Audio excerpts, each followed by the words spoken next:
पल भर के लिए कोई हमें प्यार कर ले, झूठा ही सही। मेरे मन की गंगा और तेरे मन की जमुना का बोल राधा बोल।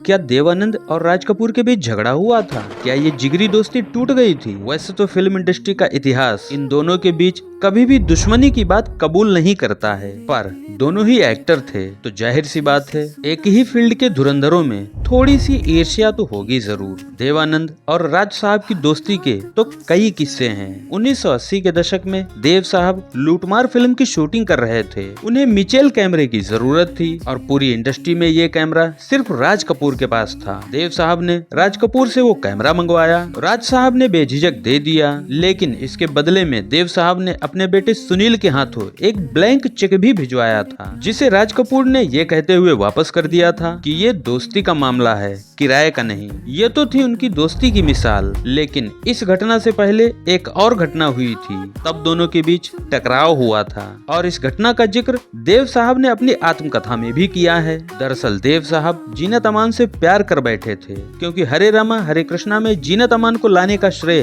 देव आनंद को ही जाता है। इन्हीं की बदौलत जीनत अमान हिट हुई।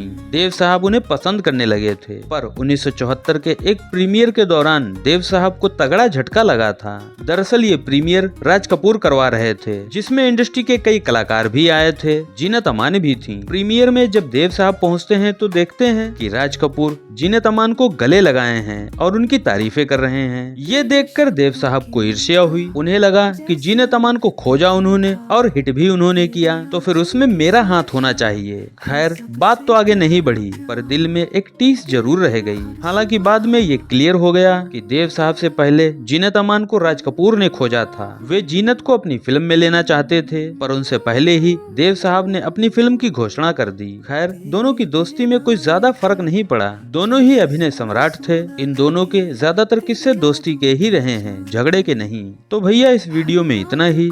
धन्यवाद।